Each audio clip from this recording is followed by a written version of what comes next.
welcome everyone to Icon, and yet again, I have bricks in the background, so I am just going to fix this really quickly.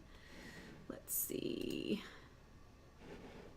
Nope, that didn't fix it. Oh, there we go. Okay. And you can see like around the sides, it's fine. We're just gonna go with it. I will fix it in a minute during worship. But anyway, good morning, everyone. What's a Sunday without, kind of starting off a little rough, technically speaking? Hello to everyone in the chat. Now, I see that there's like fewer people in the chat this morning because of daylight savings, which, listen, if you're like a pro daylight savings person, that's awesome. I'm just currently very annoyed that I lost an hour of sleep, and I didn't even realize it was daylight savings until like 8 o'clock last night, so I didn't even get to prepare. So to all of you who felt caught off guard by daylight savings, I am standing in solidarity with you this morning, and also realize that probably a lot of you will end up watching this service later because of daylight savings, and that's totally fine. But to those of you who are here this morning, good morning, good morning, good morning. I am so excited to see all of you here. I am grateful for all of you, excited to spend our Sunday morning together. So, Janine, I missed coffee chat. Listen, it's fine.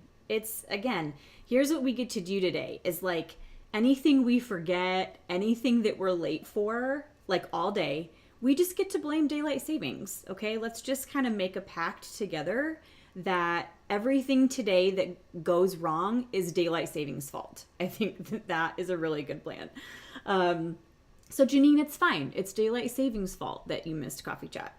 So anyway, I hope that you were able to get at least some sleep, that maybe you have your coffee in hand to help you wake up a little bit. Hello to all the watch party folks, Adrian and everybody at Casa Maria this morning. We're so glad that you guys are getting to join together and to be a part of everything. Okay, so before we launch into everything, again, just a few things to go over for everyone. Connect cards. If you have never filled out a Connect card, we would love for you to do that. This is also a really great time to do it because we are currently in the process of like switching over our church database to a new system. So we would love, if you've never filled one out, it would be great for you to go ahead and send us your info so we can keep you up to date, get you plugged into that database so you can get our emails and you can stay informed on everything that is coming up around Icon. Secondly, for all of you who continue to faithfully give so generously to Icon, thank you so much.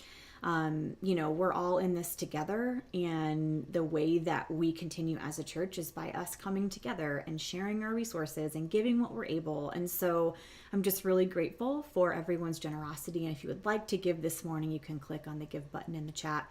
And as usual, if you right now or maybe in a season where finances are tight, we have all been there. Every single one of us has been there.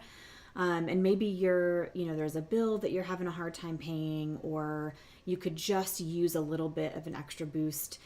We would love to be able to come alongside you and help support you in that. And so if you just want to send us an email at info@iconchurch.com, and then we can get in touch with you and assess that need and see how we can partner with you to help to meet those needs, because we believe that that's what we need to do. We need to care for one another and take care of each other's felt needs. So feel free to send that email and reach out if you could use just a little bit of extra support financially right now in this season.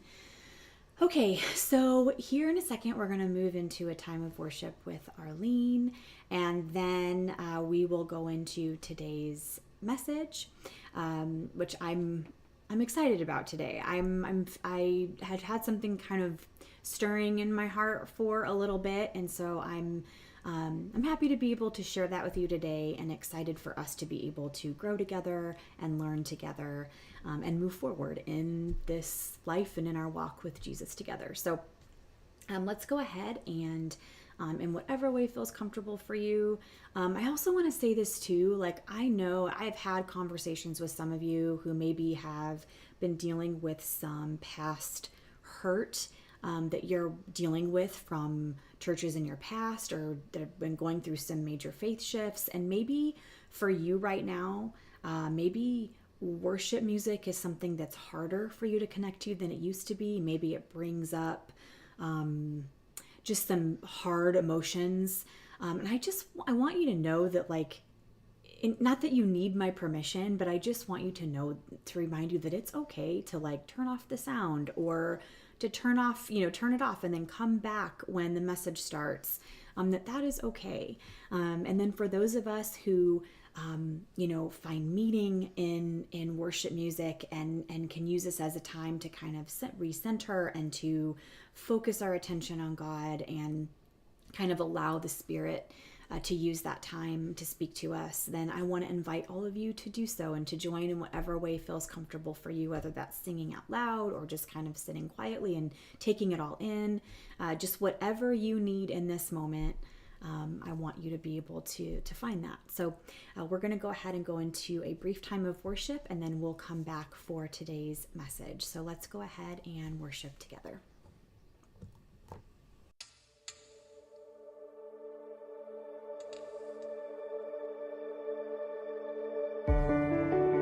Worthy of every song we could ever sing, worthy of all the praise we could ever bring, worthy of every breath we could ever breathe. We live for you, we live for you. Jesus, the name above every other name. Jesus, the only one who could ever save. Worthy of every breath we could ever breathe. We live for you, we live for you. Holy, there is no one like you. There is none beside you. Open up my eyes in wonder and show me who you are, and fill me with your heart and lead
Can't go back to the beginning.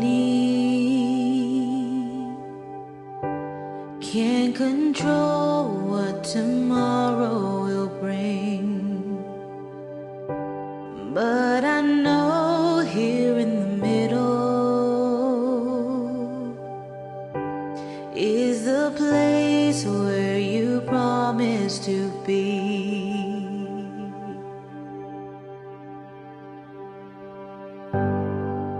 I'm not enough unless you come.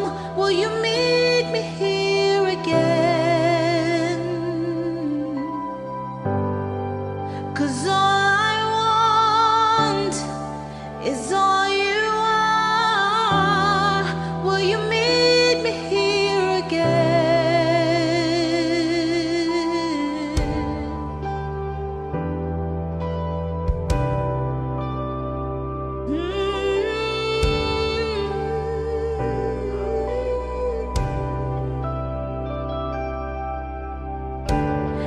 As I walk now through the valley,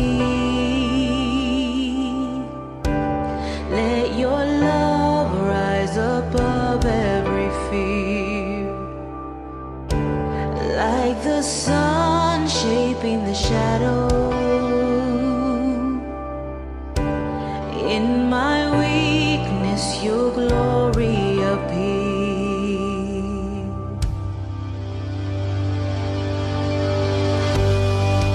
I'm not enough unless you come. Will you meet me here again? 'Cause all I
is all you are. Will you meet me here again?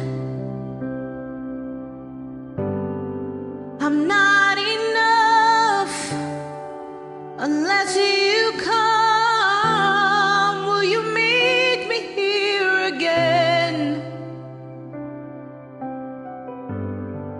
'Cause all I want is all you are. Will you meet me here again? Yes.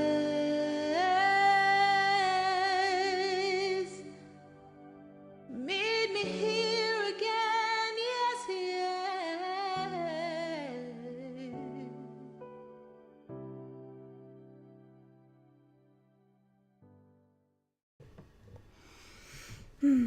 Well, once again, thank you so much, Arlene, for leading us in worship and giving us a space to be able to just connect with God and to kind of quiet our minds and to be able to focus in to hear whatever the Spirit is trying to tell us today. So welcome to everyone who has joined since worship started. Glad you all made it. Hope that daylight savings isn't ruining your day like it is so many of us.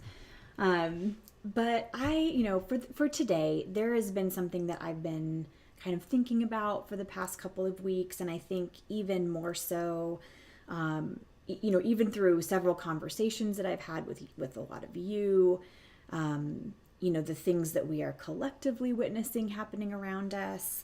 I know that there are some of you that are walking through just some really hard things that kind of lead to this place of uncertainty and of the unknown, and where you aren't sure how things are going to turn out, or you're seeing things happening around us in the world, in the headlines, that is kind of causing some anxiety and some fear because we're just unsure of what is going to happen next and how things are going to pan out and whether things are going to be okay. And so I know that, I even know for me, my heart has been so heavy.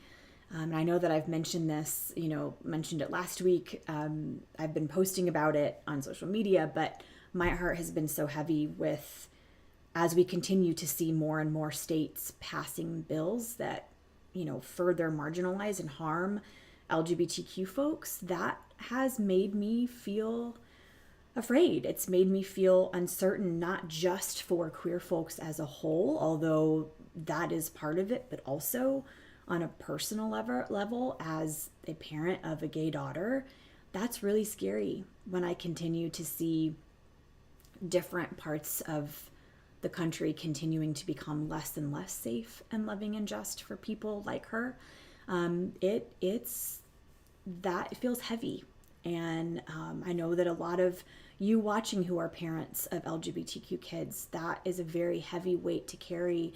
And so I just want to recognize that. And I think there are also some of you who are facing some uncertainty, not for things that are painful or bad, but maybe things in your life are changing. Maybe even good change can feel overwhelming, right? When you're uncertain of how things are going to go, or if things feel kind of overwhelming and scary, because it's still a walk into the unknown, even if it is a good thing, like a new job, or things that can be really good, but that can still make you feel uneasy and uncertain. And I think about, all of these different life circumstances and world events that we're facing, and it's no secret that one emotion that these things can bring up is fear. And so today, I want to talk about fear. I want to talk about, how fear is this really common emotion for us to feel when we're facing uncertainty or we're facing the unknown. That is a very natural and normal emotion for us to experience. And like all emotions, fear in itself is not bad. It is ultimately just information that our brain is communicating to our body with the intent of keeping us safe. So fear Just a couple kind of facts about fear. So, fear is first experienced in our mind and then it quickly moves into the body. So, fear is something, it's not just something that we think in our brain, but it actually, we feel it and experience it in our body. And as soon as our brain recognizes fear, the small part of our brain called the amygdala, it alerts our nervous system that there's a perceived threat. And so then our body starts to respond to that. With increased heart rate, increase in blood pressure, faster breathing, your blood starts flowing away from your heart and into your limbs so that if you need to like defend yourself that you're able to, or if you need to like run away really fast, it like enables our body to be able to do that to keep ourselves safe. I actually experienced a bodily response to fear. It was probably about 10 years ago. Dan and I and our family were living in Rockford, Illinois at the time. And I was staying at home with the kids, and it was the older two were at school, and Isabella was just a baby. And I was home by myself. Dan was at work, and I was cleaning the house or doing something. And mind you, thinking I'm alone in my house. Well, Dan had come home for lunch in the meantime, and I didn't know that he was home. And he quietly sneaks in the house and hides around this hall in the corner in the hallway. And I come down the stairs, and he jumps out and scares me. And I, without even like, it's not even like I thought it through, I just like felt my hand coming up and I just slapped him in the face, because I was so scared. And I'm like that like, I'm like, oh yeah, that's exactly what happened. Like my blood kind of flowed away from my heart into my limbs so that I could defend myself, because I felt like there was a threat, because I thought I was home alone. So yeah, that has happened to me where I have felt that bodily response to being afraid. And so as this happens, as we are experiencing fear, there are some parts of our brain that go into overdrive, but because of that, there are other parts of our brain that actually have to begin to slow down in order to compensate. So when the amygdala senses fear, your cerebral cortex, which is the part of your brain responsible for reasoning and judgment and logic, actually becomes impaired because it makes it harder to think clearly and to make good decisions. And I think we can probably all think of a time in our life when, yeah, like sometimes fear, when we have this instant feeling of fear, it can make us do things that maybe we wouldn't normally do if we were thinking rationally. So yeah, it's very clear that those actual physical things are happening in response to fear. So fear is an emotion, though, that I think a lot of times we want to shut out fear altogether, but actually fear is much needed in some ways. There are things that we should be afraid of, things that could harm us or kill us. It's our fear that actually keeps us safe. So for instance, if you're out gardening here in Texas and you hear a rattling sound, your brain is going to recognize that there is a rattlesnake nearby and you should probably get away quickly so you don't get bit. This is an example of fear keeping you safe. There are lots of examples of healthy fear that protects us and keeps us safe. So, fear keeps us from taking too big of a risk. It prevents us from putting ourselves in harm's way. There are times when fear is necessary, but there are also times when fear is detrimental to our wholeness and well-being.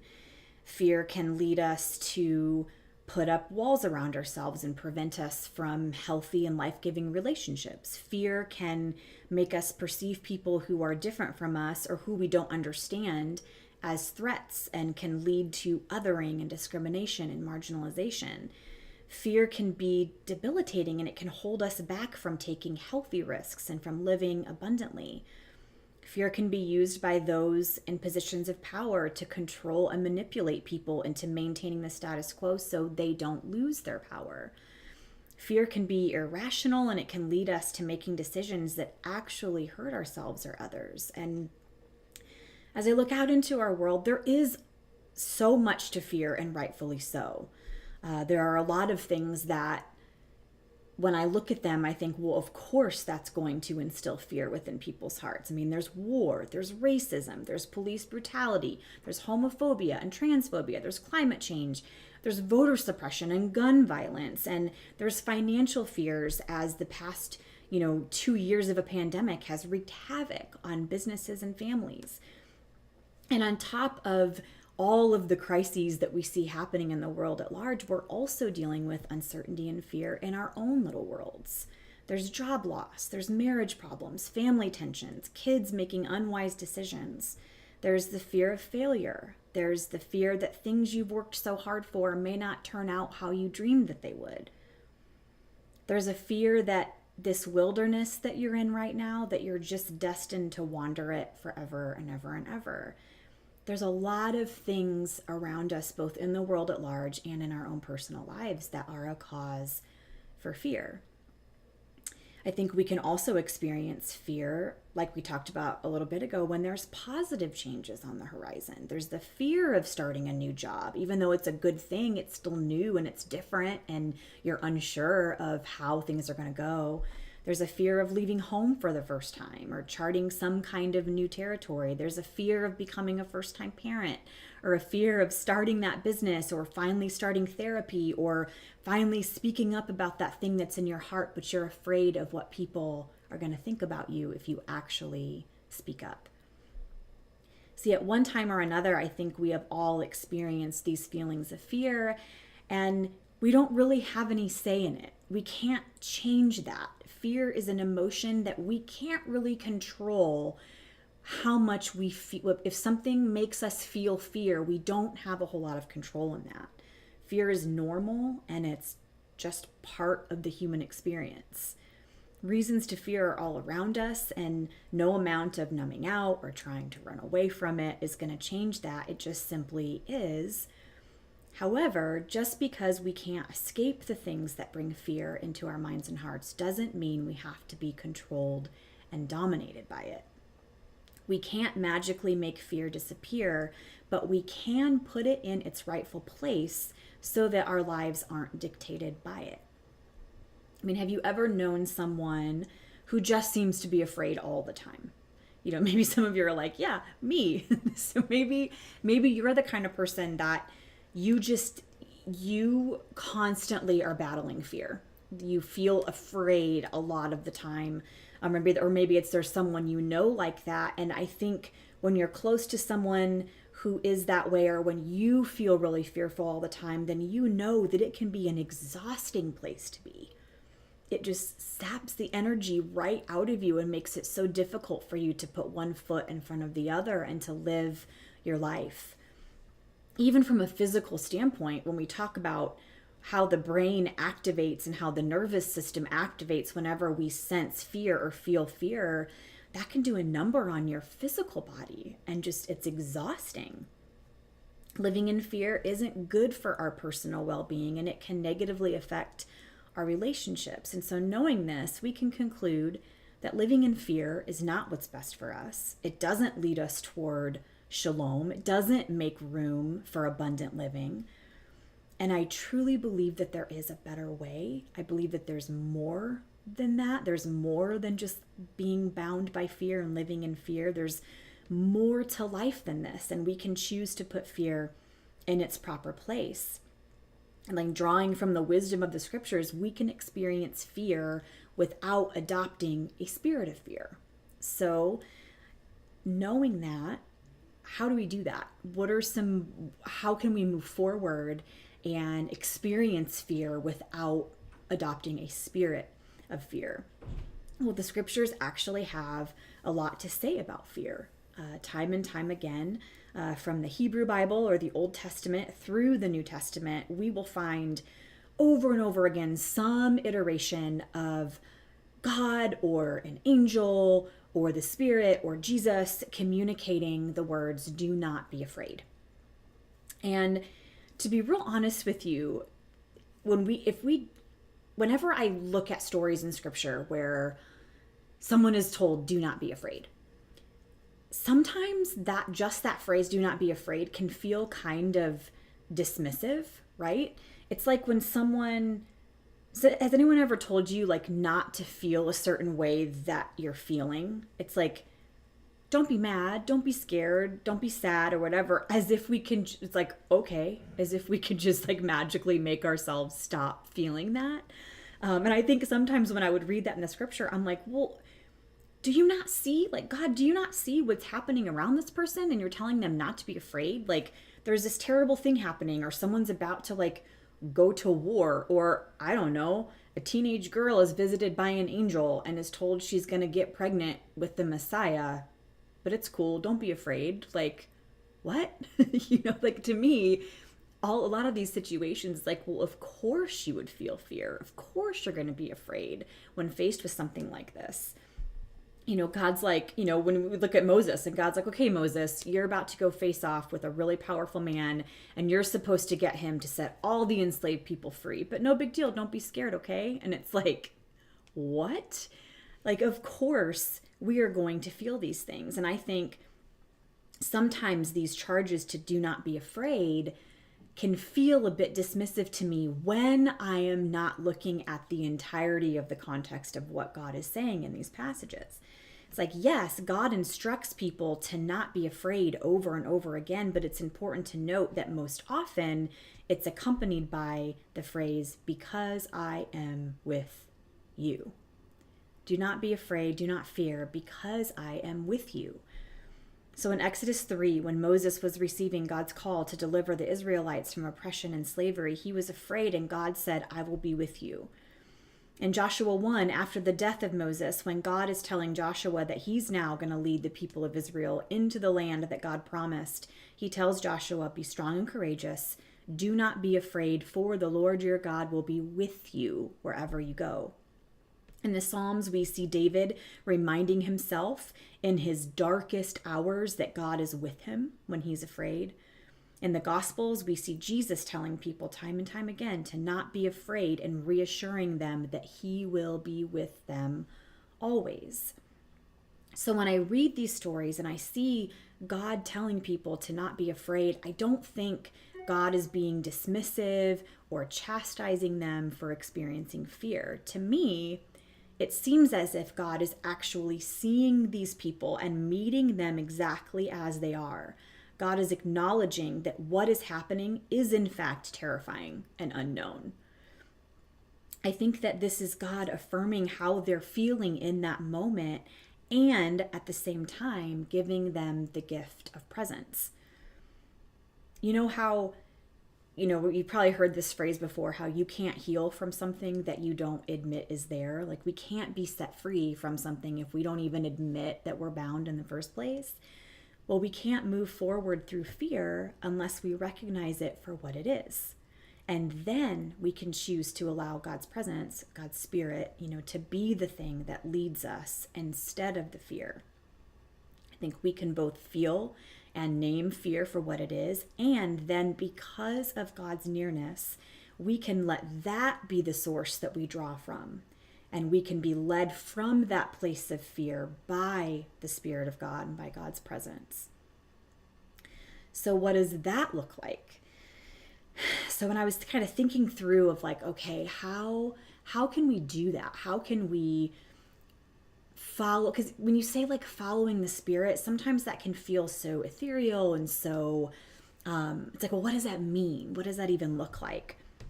Well, for me, I think that being led by the Spirit in this instance is, instead of being led by fear, I think of being led by love. So 1 John 4:18 says that there is no fear in love, because perfect love casts out all fear. So when we are truly loving ourselves and others, that love is stronger than fear. When we're tempted to put up walls because we're afraid of allowing people to see the real us, we can ask ourselves, how would love respond? What would it look like for me to love myself enough in this moment to believe that who I am is worth knowing and worth loving? Love would say that we have the right to be seen and heard and to be fully ourselves. Love wouldn't want us to shrink back or hide who we are, but rather love would want us to walk in confidence as someone who bears the image of God. When we see people who are really different from us and we're tempted to fear what we don't understand, because often we do that. We have a tendency to be afraid of things that we don't understand. Instead, we can choose the way of love, because love chooses curiosity over judgment. Love chooses to listen and learn and to seek to understand another person's experiences. And again, we can look to the scriptures for this plumb line when it comes to how to determine if we're moving toward love. We can see in 1 Corinthians 13 that love is patient and kind. It's not rude. It's not selfish. It believes the best in others. It has self-control. It isn't easily angered. It rejoices in the truth. So we can look at this thing that we're facing and go, okay, is this moving me more towards being patient and kind? Is this leading me to believing the best about someone?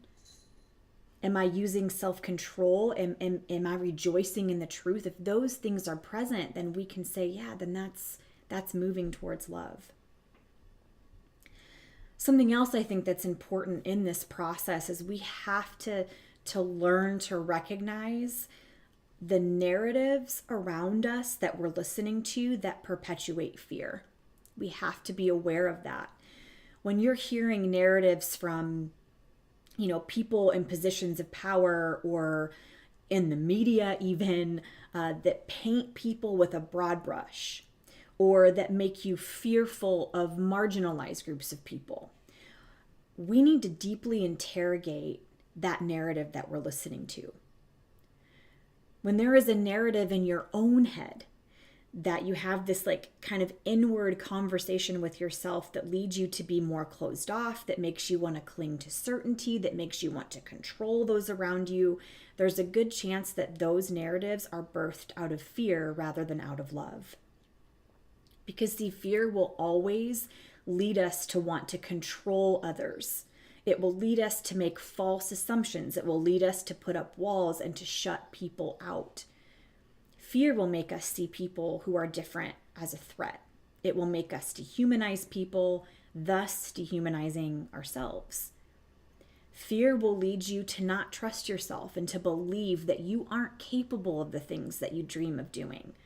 It'll stifle creativity. It'll prevent you from taking those necessary risks that will make your life more beautiful. We have to be aware of the stories we listen to and the stories that we tell ourselves, because these stories will impact how we see the world around us and how we move in the world. We have to pay attention to the voices and the narratives that we are listening to. Are they stoking fear? Are they perpetuating fear of the other? Or are the voices that we're listening to lead us to be more loving, more kind, more curious, more open? I think that's a really good question to ask ourselves when we see the next headline or, the people that are, in leadership around us are saying certain things. I think a really great question is, okay, is what they're saying, are they leading from a place of fear? Are they trying to make me fearful? Or are they leading me to a place of love and understanding and kindness? My 6-year-old son, Landon, and I have had conversations about fear many, many, many times.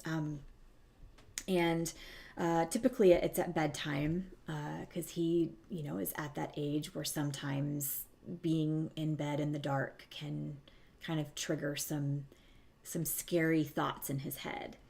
And so we've had lots of conversations about, how, he would ask, well, why am I afraid? And I talk about how our brain is like a computer. And when we see certain images or we hear certain things, that our brain stores all of that stuff. And that sometimes when we, and for him in particular, it's like, well, when you're watching that kid's YouTube channel, but they're doing trying to be spooky or trying to scare each other, sometimes you may not be scared at the time, but later those thoughts can come up and you can get scared.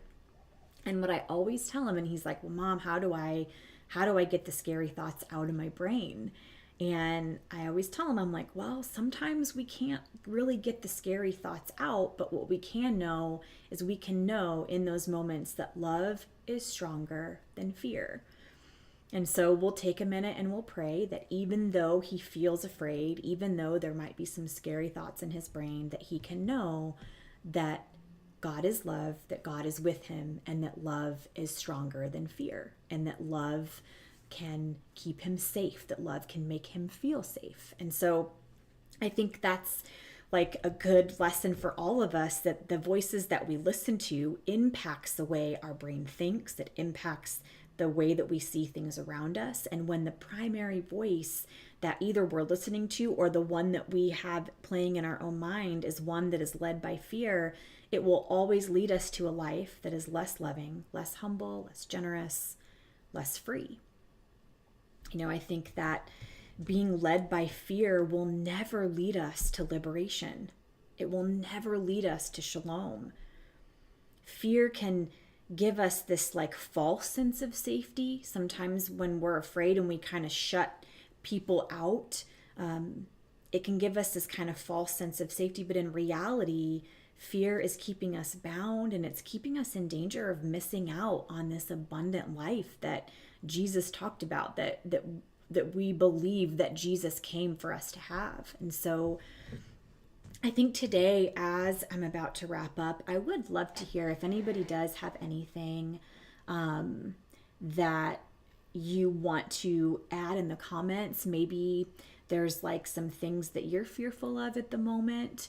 Maybe you want to share any extra thoughts that you have. I would love to invite you to share in the comments those things. But as we kind of wrap up, I think my challenge to all of us today is to learn to recognize the voice of fear in your own mind, and then to counter that voice with the question, what would love have me do? So if you are, faced with a circumstance or a situation that is really scary, ask yourself, what would love have me do? How would love lead me to respond in this moment? And then in all of it, remember that even when things are really hard and when the feelings of fear are really strong, that we can draw strength and we can draw peace from a God who is love, who is present with us in the middle of our fear. And that can look like all kinds of different things. I know for me, I experience God's nearness the most in my people, in the people that I'm closest to, that love me and that care for me well. I experience God's nearness through them sitting with me, through me being able to be honest with them about how I feel, and them holding space for that, and them, being there to walk alongside things with me. Maybe for you, it's in prayer and meditation is when you feel God's nearness the most, and that helps to bring a sense of peace, to quiet the fearful places that are within. It looks different for all of us, but I think what's important is that we find a way to draw near to that presence of peace and of love in those times of fear, so that even when we are experiencing legitimate, justified fear, that we can still in those moments choose that we are not going to let our lives be dictated by it, that we will not be dominated by it or controlled by it, that we will not live our life out of fear, but rather instead we will live our life from a place of love. And so today, as we close, I want to leave you with the words that Jesus said to his disciples, and it's from the book of John, chapter 14, verse 27. And Jesus said this, "Peace I leave with you, my perfect peace I give to you. Not as the world gives do I give to you. Do not let your heart be troubled, nor let it be afraid. Let my perfect peace calm you in every circumstance and give you courage and strength for every challenge." I'm going to come in the comments for a second. Oh, Sabrina said she has a wrist tattoo that says, "Fear not, for I am with you." And it's a reminder for when she's fearful. I love that. That's really beautiful. I actually have I have a wrist tattoo that says "Be brave." And I got that on there because I, for a lot of my life, have lived very afraid of taking risks, afraid of using my voice, afraid of being fully who I am, afraid of failure, afraid of not being enough. And so, yeah, so Sabrina, we, not exactly the same, but I'm with you. That's exactly why I got that tattooed on here, was just a reminder to look down and be like, no, no, no, be brave. Like, you don't have to let fear dictate your choices or how you live your life. So, all right, well, that is all that I have for today.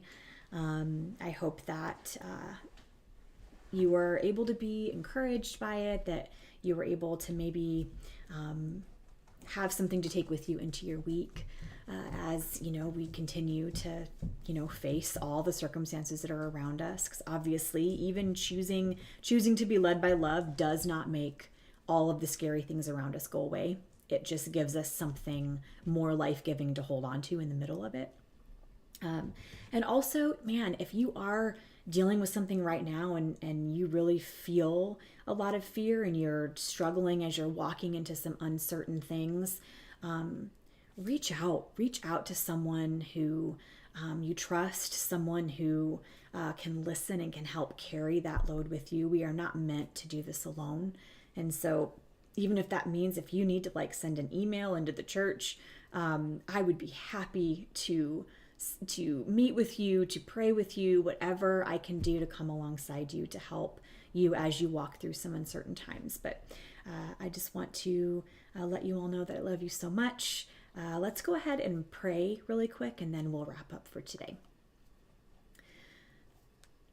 God, I thank you so much that you are love. You are the fullness of love, and that all throughout the scriptures we can see the ways in which your people were able to find solace and find peace in your presence. And I really do believe that you are still available to us today, that your presence still is with us today, and that presence can lead us to a place of love and of peace. And so today I pray for each person that is experiencing uncertainty, for each person that is walking into the unknown, and because of that is facing fear of some sort.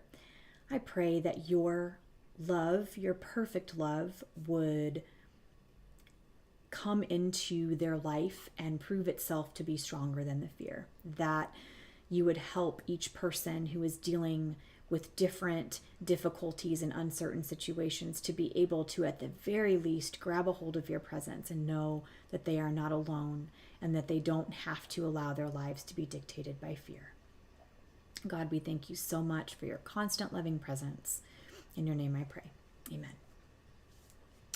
Well, thank you all so much for taking the time to be here today. Just a quick reminder that for those of you that have elementary age kiddos, at 11 o'clock is the eKids Connect over Zoom. So you can go ahead and go to the website for that link, or you may have gotten notification. You can go ahead and click on that Zoom link, and that will give your kiddos a chance to chat with and connect with Pastor Amanda, as well as other kids that are a part of Icon, to give them that chance to build community with each other. So that is all that we have for you today. I hope you all have a fantastic Sunday. Remember what I said earlier, anything that goes wrong today, we get to blame it on daylight savings. So keep that in your back pocket and have a fantastic Sunday, and we will see you right back here next week. Have a good week, everyone.